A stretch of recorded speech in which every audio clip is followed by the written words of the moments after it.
What are you out here doing and kind of seeing here at Parkview Field for the first time? Basically just coming out here and kind of getting a feel for, our A-ball guys and trying to see where they're at. Periodically through the season, there's people from the front office or the development side of the front office are coming out and always kind of, seeing how the guys are developing through the course of the year, how they're playing, seeing if they're progressing, if they're improving on the things that they need to improve on. And then so for me, from the professional side, that's what I'm doing. And then from the personal side, it's my first chance to kind of get to know these players, kind of see them with my own eyes over the course of a series, and really know who they are and what they do and how they do it. My understanding, you've been here for the last 3 games, so for this little homestand, what have you seen from the Tin Caps pitching staff specifically that you like that you can kind of take back to San Diego and say, here are some things to build on? Well, I think, overall, I think as a staff, especially at this level, it's being able to throw strikes.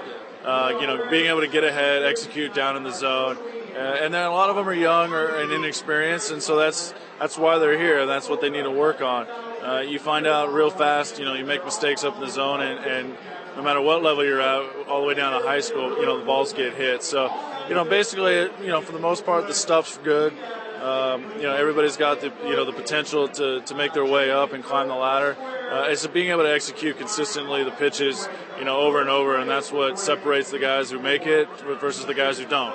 How different is it to put on a different hat in the game of baseball? Because really, you look at your career and your official retirement, I think, came in December with the Reds organization. So you're really close to the game.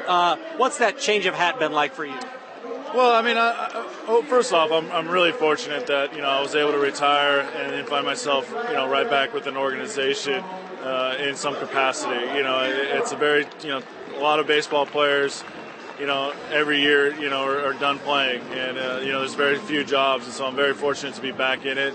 It's different. I think as a player, you focus on what you do.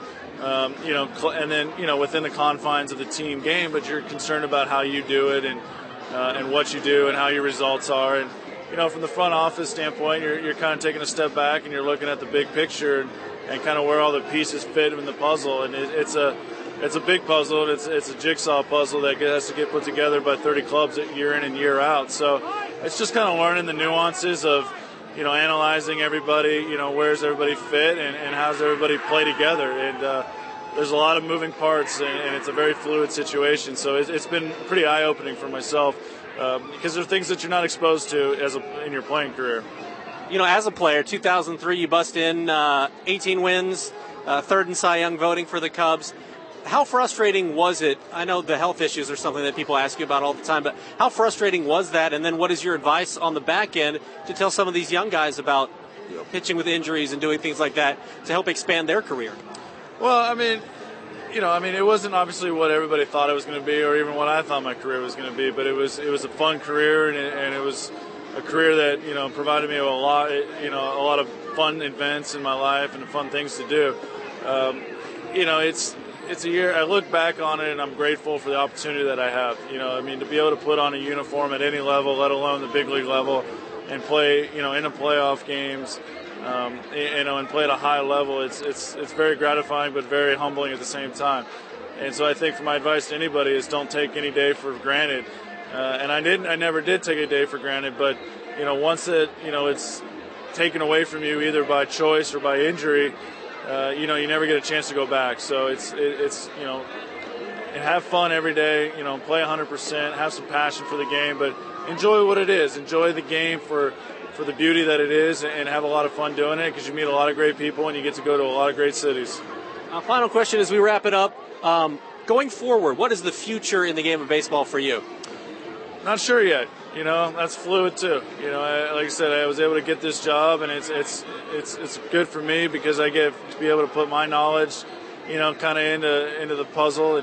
But it's good because I get to learn a lot of what's going on, and so I just kind of want to see where things take me. I don't ever want to say like this is what I'm going to do or I'm not going to do this.